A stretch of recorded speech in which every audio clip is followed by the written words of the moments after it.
moving on to the last thing for today. It's good, and it's going to be a commentary on the Sonic the Hedgehog ReJuiced animation collab project. Yes.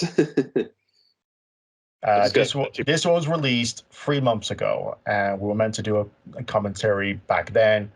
Well, 3 months ago was the birthday month, and then it was Christmas, and now it's January in 2024. Yeah, there's been a lot of stuff in the way, unfortunately, when we try and do these things.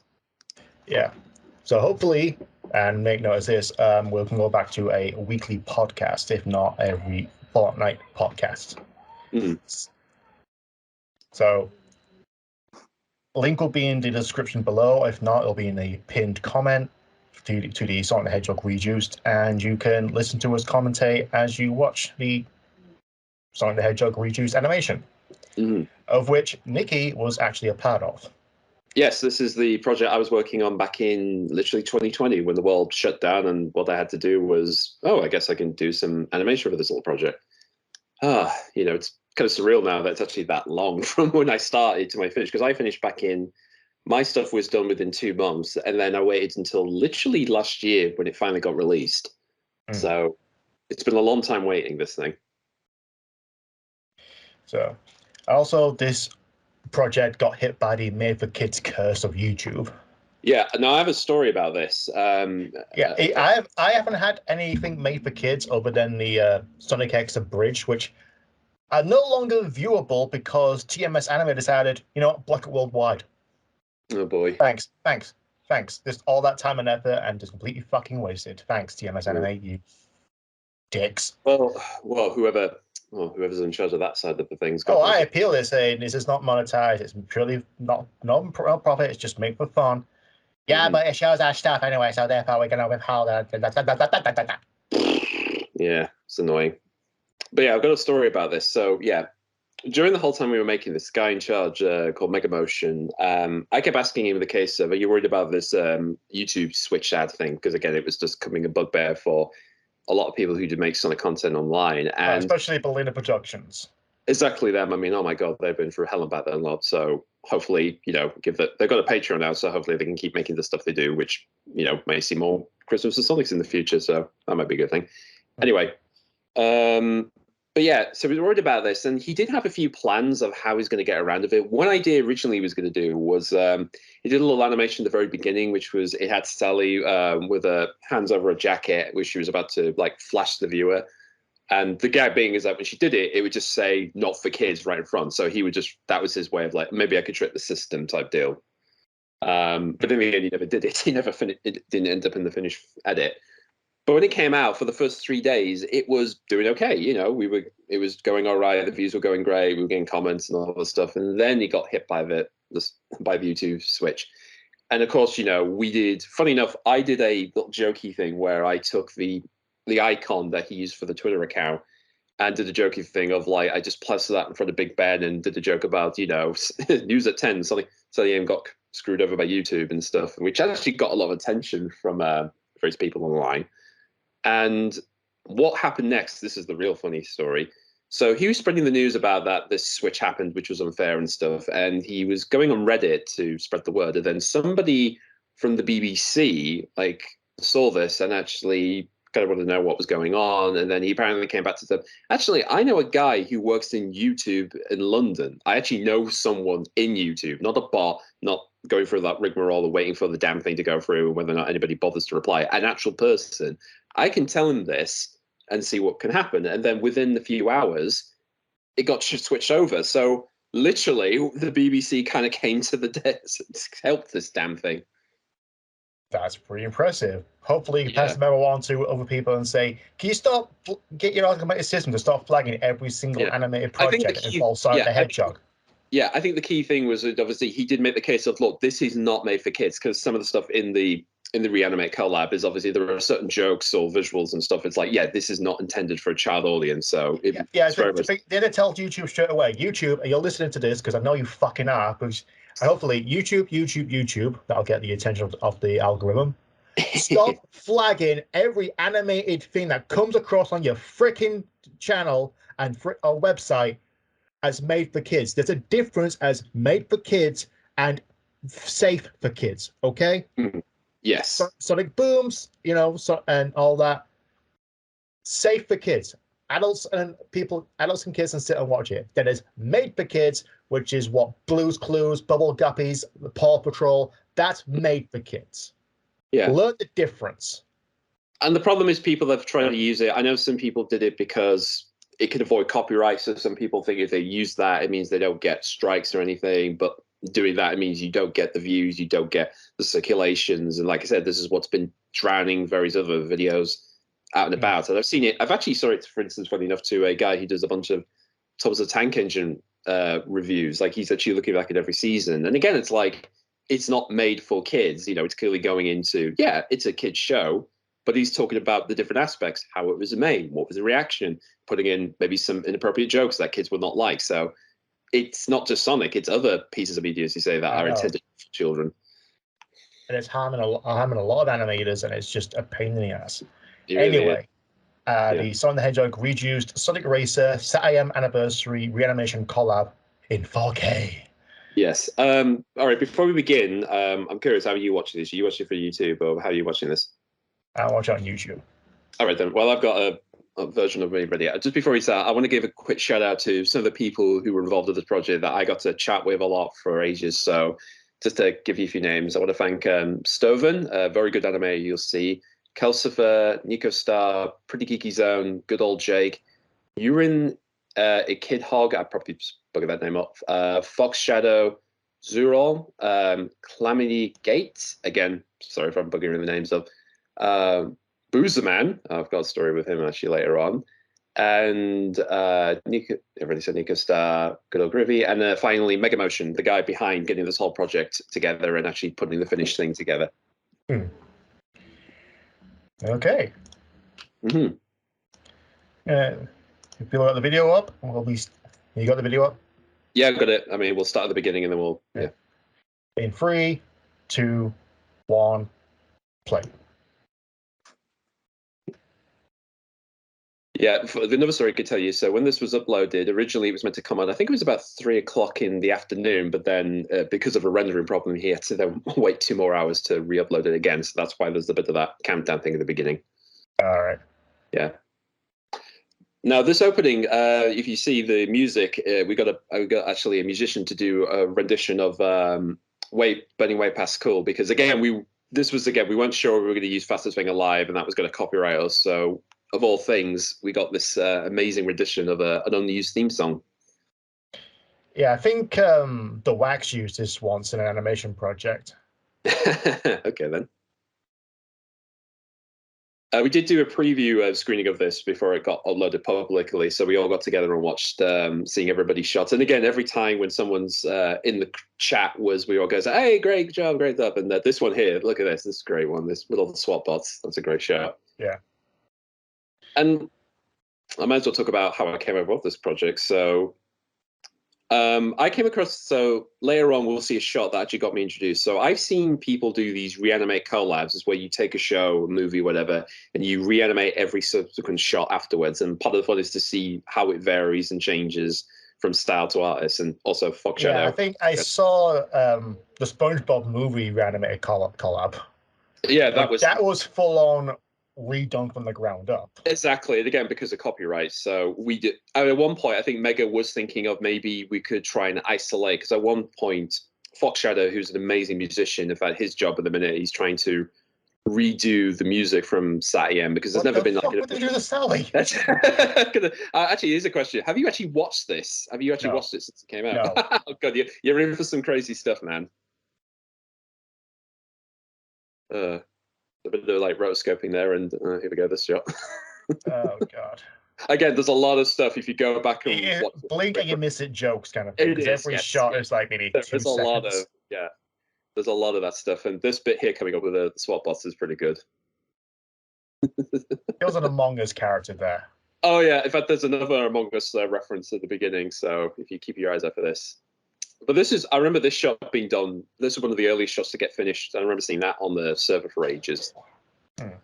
But yeah, a lot of different artists, different animators. And the thing is, everyone did their own thing. Like, you're going to see varying degrees of art and animation here, and it's not about how good you can be, it's more how creative you can be with these stuff. And as you can see here, there's a lot of creativity in some of this stuff. Oh yeah, coming up is going to be my shot. So I'll briefly I'll see that in a minute, but just watch the very next shot. This is what surprised me the most. So here we go. There we go. And there you go. I got in contact with the guy who did that because for a long time I didn't know what my sequence was going to look after. What was the next sequence after mine was going to look like? So when I saw that, I literally asked. Oh God. Yeah, this whole thing. Yeah, this is one of the more risque sort of thing.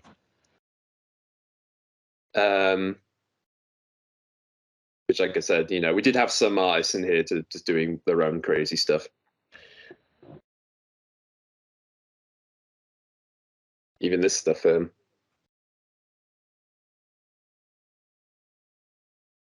Yeah, look at that. That's a lot of work there. Oh, coming up is one of Nico's shot, which made me laugh. You'll love this. What the fuck? Literally chipmunks. They literally went with a chipmunk and a rabbit. Oh, this is really good. This is a beautiful looking shot here. And this one's just... Again, we put loads of jokes and weird things in here for the whole thing. And coming up with the computer screen, you're going to see a lot of in-gags coming up in a minute. I like how they're jumping from different versions of Sally. Yeah, that's the thing. I saw sticks then. Yeah, sticks is in there. That's the thing. We weren't pressured to do one style or anything. You know, everybody was able to do their own style with the characters. And coming up is Stoven. There you go. That's one of many impressive shots throughout this whole thing. And Kelsiver, who did some amazing. She actually did the in the intro the ship going over Mobius. That was hers. You know, really well done. And this dude here did this, Robotnik. Oh my God! And Stoven again. Yeah.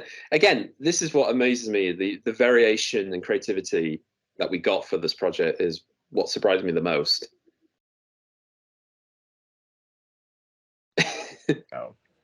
Oh yeah, for a while when I did my sequence, I was the only one to do a stop motion shot for the entire project. And then the guy who did that claymation with Robotnik, he's done a few more throughout the whole thing. So I can't take that credit anymore. But mine was in Lego. I'm the only one to do a Lego version. Of course. Of course. There's a friend. Of course. We've got to get it in there. Someone's got to do one. Like, I kind of want to do my own animation project, but I don't know how to do it. It's a lot of work. I mean, there was a lot of work getting this done. Like, this was in works from 2017, apparently. You know, he tried to get it off the ground. Oh, coming up is what's the head of Sonic? You'll be surprised. What? We had that was an icon on our Discord server, and this is great. I love the character animation in this shot. That's great. The guy Mega who did this whole thing, he started this back I think in 2017, tried to get it off the ground, and it kind of just fell out of nobody caught attention. But then he redid it in 2019, and as I said, when we get to the shot, there's adventures. When you finally get up to the shot that introduced me to the project, that's really what caught on fire and got people really getting into this whole thing. Yeah. Oh, there's moving Robotnik. Yeah, we do. We get our various Robotniks in this whole thing. Oh, you'll love this. You'll love this. Yeah, sure. Let's throw a Broly in there. Oh god, I remember seeing that being developed for so long. Just seeing the drawing of that buff Robotnik for ages. Yeah, because I'm pretty sure it was someone else is probably doing it. Like, Chakra X released his Wrath of Naso animatic. Mm-hmm. And I think a reanimated project of that would be pretty good. Yeah. Again, it's a lot of work because you need to sort of, the way it works, you have to split every shot off so everyone got a chance to like ask in of what they want to do. And some of these shots, some of them got made by various artists. Yeah, there's a very good one. But like I said, everyone had a chance to like sort of take a shot and see if they could do something with it. And in some cases, some didn't get made or some got redone. In fact, coming up now is the shot that kind of gave the whole project its namesake. You might remember this. So the original version of that, it had Sonic literally holding an orange juice in front of Sally, and she looked a bit dismissive, and it was done in sort of Sonic X style. Yeah. But for whatever reason, the person behind it, I think, got in a bit of trouble, so it got replaced in the end. But there's another stove and stuff. And it's funny, again, this 3D stuff was really good. I remember ages, actually, that shot with Snively. At one point, he was going to have to lead the project because he actually had a job offer to work for something else. And he was probably not going to finish it. But afterwards, he decided, screw it, I'm going to work on it again. And in the end, he ended up doing like way more shots than anybody else, I think, in the whole entire project. And I kind of joked with Medgar as in, if we clone this dude, we could have had this done like 2 or 3 years earlier. We really could have, because he's so good and so quick at this stuff. And this joke, I remember this. God. The fact they got away with that back in '93, that gag, and then of course, what happens when you give it to a group of artists? They're going to use that and do their own thing with it. Yeah. Like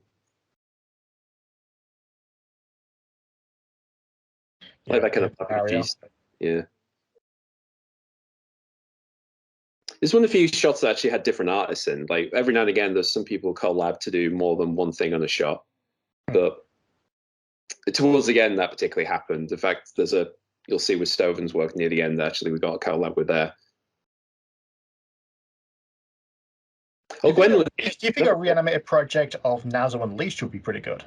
It would be, yeah. Like I said, it's just depending. I think that would get attraction from a lot of people. And oh god, this bit coming up. For fuck's sake. This was another icon we had we had a bunch of emoji icons for our Discord, so that's another one we had that people could use. Ugly Sonic. Yeah, somebody's got to put that in there.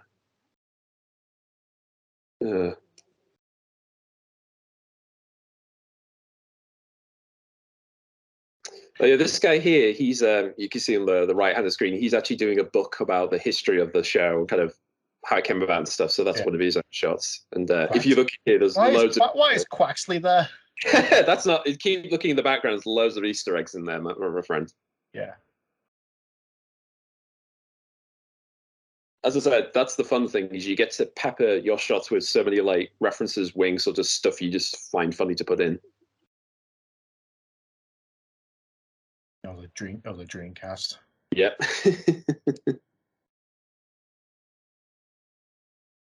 I remember asking Mega, like, out of all the shots we had, like, how many people tried to like stick to what was originally done or tried to like emulate as best they could. And a lot of the times, I think there's only like 2 or 3 throughout the entire thing where everybody just did their own crazy thing, like this one. Yeah. There's a reference board of robots there for your kids. Yeah.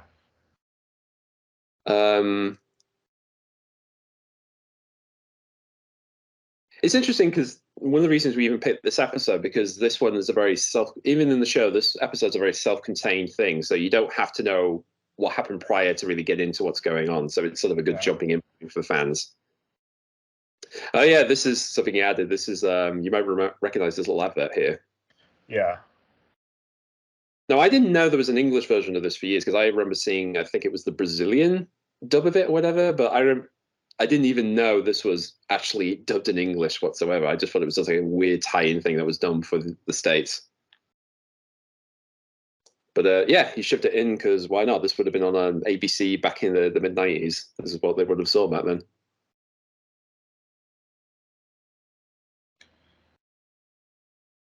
The thing is, though, that reminds me of the Digital Circus show. Yeah, Bump in the Night did it long before that, kids. So you want to check that out. I remember this being an early shot. I'm lost on the reference there. I don't know. I just like it. It's kind of like a sort of RPG style. I didn't really know what it's meant to be. I just like what they did with it.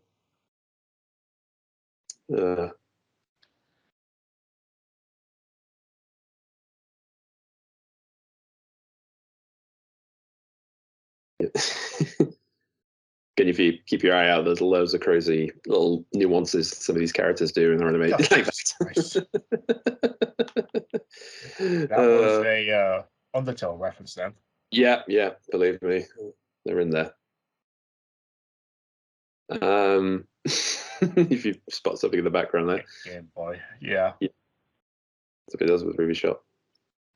Yeah, for a long, another thing I've recognized that towards the end of the project, with some of the shots, the in terms of like what people wanted to do, like most of the big shots, whether it's Sonic or Sally, a lot of people tended to do them. Those are the most popular ones. But then the ones that got the least amount of interest were like a lot of the shots with Snively and Robotnik, so they kind of took a while for people to pick up and actually do something with them. Hmm.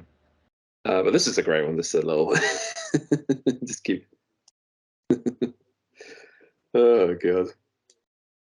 And here's Boozer Man. This is yeah, Sonic Shorts veteran here.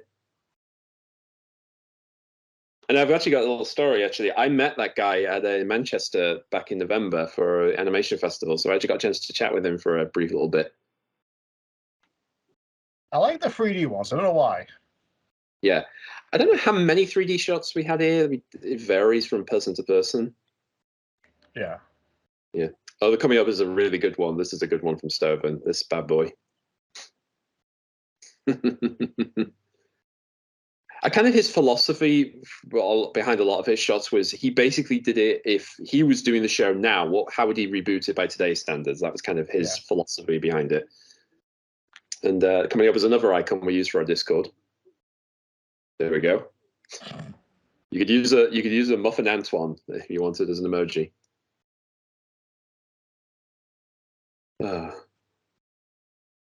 Tails doll, Jesus Christ. Yeah, it's not. We've got a few Tails doll shots in here as well. And here we go. Yeah, he had to get it in there. Someone had to do it. Yeah.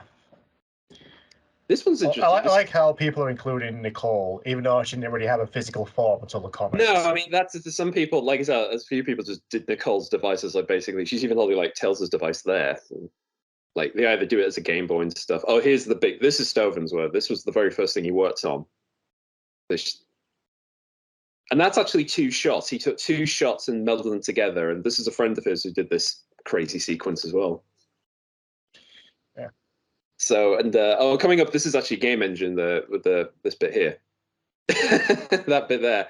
There's a video. That guy there, he's got a video out there showing like the amount of times he had to throw that replica of the hoverbot, falling into the wall, which didn't always work. Yeah. So it was all trial and error in some places.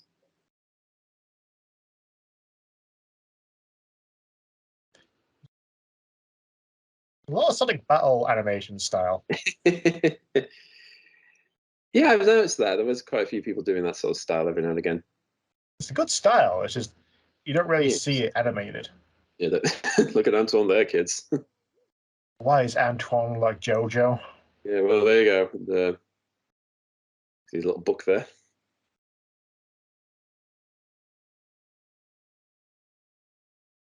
I will say this about any shot with Antoine, I felt like most people had the most fun with just like playing up whatever he's doing. I think that's probably the thing you get out of this entire collab.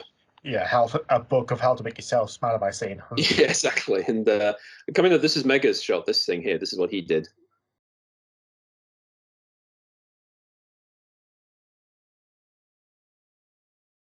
Again, that's still a good gag in the episode. Funko. Yeah, I met this guy. Yeah, these custom-made Funko Pops. He actually makes these, and he actually animated for this project as well. Now you really have to slow this one down because if you watch carefully, you can see there's something quite right there. If you keep your eyes open. Well, Laurel, that's one of her shots. She came in quite late, but she was really lovely. That person. Yeah. She's done a few animations and stuff. And I don't know about this one. This one looks like something like a PC game over screen. I don't know why. It just reminds me of that. Yeah, there's There's a Bingus joke because that's still funny about 20 years later. That fans joke all at once. You get two in one, kids.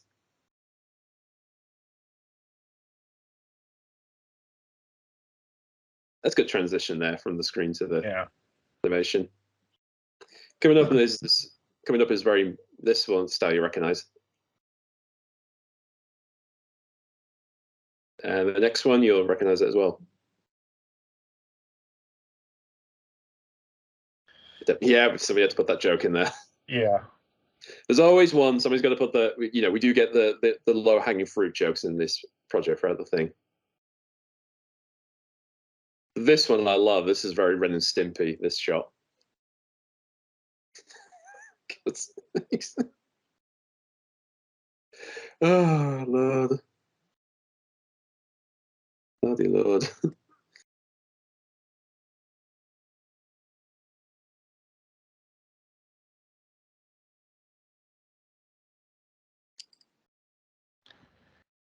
I'll say it again, I like it when they use different styles of the characters, especially Sally and Bunny. Oh yeah, yeah. I very rarely have they done a, post Genesis wave Antoine. I've only seen it once. Yeah. Oh, this is really good. This person here did this little sequence. So this is just one long shot of him coming down the pipe, and you see him slip off, and you hear it, but they actually bothered to animate him falling down and hitting them too. And there's a Family Guy reference there. And this one's really good. Look at this. That's creative. I like it when it gets 3D versions of classic characters, but it does look weird when it comes to the American style. Oh yeah, so Streets of Rage reference there. That wasn't Streets of Rage. That wasn't Streets of Rage. Oh yeah, sorry. Okay. That was King of Fighters. But I'm just saying the shot previously, the one where Sally jumps through the window, we cut to the Peter Griffin thing. At one point, I told to Stoven saying that you should lead into that. You should have a trip, and then it leads into the Peter Griffin thing. But he didn't do it in the end. Yeah. But it would have been funny. Oh, this is quite a bizarre one coming up. Just what the fuck was that? I know. Very Python-esque, I would say, more demented Python. Oh, this one, yeah. So this is one of my other friend. He did this. So it's 3D backgrounds, 2D drawings, and that took him, I think, under a few months to do that. But really impressive work for him, and he was a newbie. Oh, this shot here coming up next. That was the headliner. That's the one that got the most attention. Yeah. Right. And like I said, the person who did that I don't think they have like a social account online. So very kind of, the fact that they were kind of saying, we want to use yours to like sort of help promote the project, which again, I think that's the thing that even got me interested in doing this collab. Yeah.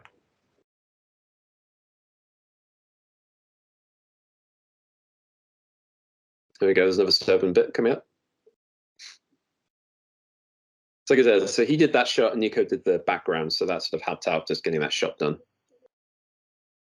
And you may regret this, but this shot there with Bunny, again, looks great, but that's actually, he did a different version where it was actually, he had shading on, and then Mega just forgot to upload the right version into this edit. So it's a bit of a gaff.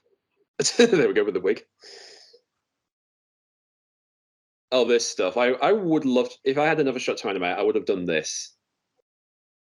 But what they did is great. Really good. And coming up next, we've got this. We had a shatter. So the next shot with Antoine on the conveyor belt, every frame was done by a different animator. So if you look carefully, you can see everyone doing a bit. And you can see. I was a bit worried that would look a bit too intense on the playback. I thought maybe he would have to slow it down or whatever, but I think it's all right for the most part. Yeah, it came out good. Yeah, it came out good. And also, if you go back, I can say this actually, the very first shot of that whole sequence was done by me, so you'll see the style I went with. I love this. If you look very carefully at Sally and Bunny, it's just pointing. It's fucking pointing. This is good. Another Peter Griffin death pose. Or Mother Son of the Hedgehog pose. I guess that's what it is now.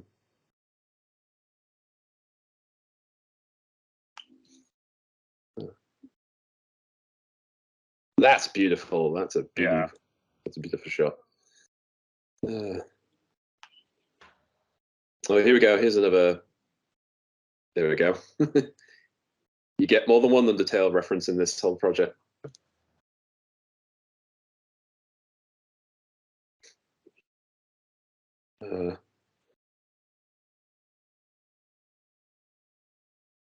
This one's going.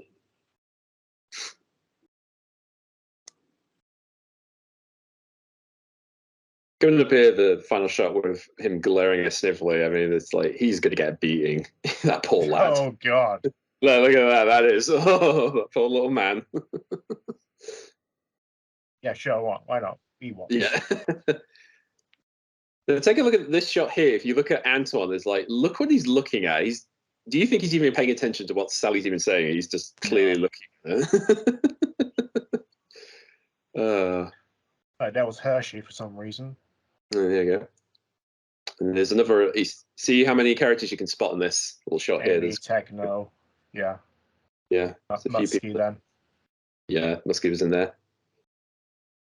And yeah, that was Sonic SatAM ReJuiced. I mean, long time coming, and here are all the fantastic artists and animators. Again, a lot of these I got to chat with as well every now and again. But you know, as I said, I was so thrilled to be part of this whole project, and the fact that it was Sonic related just made it equally special. And to this day, the funny thing is, last thing is, this is still the only Sonic reanimated project to be based on one of the Geek shows. So we are still the first and only ones to do it. So that's a nice little. That's a face. Yes, and that's how we end it. Let that haunt your dreams, kids. But yeah, that was fun. Yeah, I mean, for you, I mean, if you had the chance, would you have loved to join into this project? I mean, could you see yourself doing a shot if you had the chance? I could see myself doing a shot. I'm just not too sure it'll be good. But at the same time, I'm not an animator. Like, even though I have edited the Sonic X Abridged, but that is not as intricate as you might think it is. That's just like getting a still and just animating the mouths at the certain junctions. I guess it is animation in some sense, but it was a lot more simpler. Yeah, but the key thing I think what you saw there is like a lot of the even some of the other shots that are not like the most elaborately animated, they either make up either in the creativity or visual styling. Like even if you were to do something that visually looked interesting but didn't have a lot of animation, you could still get involved in this project. And I think that's what I love about these reanimated things is that it's not always the best animations that get put in the finished thing. Sometimes it's if you're creative enough, if you've got a different angle or doing something that is just like I said, with my shot, for instance. You clearly could tell it's something people are going to go, oh, what was that? So you actually go back and rewatch it because it's so visually different from everything else. And also, like I said, it means that people can talk about it. I've had a lot of people, but some of the reactions I've seen from other people are going, oh my God, who did that Lego animation? It's like, oh, wow. And it's like, it is weird to hear that because for me, it's like I was just worried about it and looking good and, timed up right because I was late at night, when I finally did my sequence, it was late at night. I was tired. I generally thought I was doing something terrible. I thought mine was going to look awful compared to everybody else's. But like I said, when it finally came out and people's reaction for it, it's been amazing. It really has been. Yeah. All right. Hope you all enjoyed that. Hope you enjoyed our commentary, even though most of it was just from Nikki. But again, I was curious to see what you would think. Because I was curious if you've not seen it yet. So your reaction alone would be part of the fun of doing this. Yeah. But anyway, thank you all so much for watching/listening. Be sure to like, comment, and subscribe. Follow us on Twitter. The handle's been popping up a lot. And also all the links in the description, including, hopefully I'll remember to include my Blue Sky account. And also join us on Discord. Links in the description below. And we'll see and have a good day, and I'll see you all next time. Yeah, take care. Take care, you crazy lot.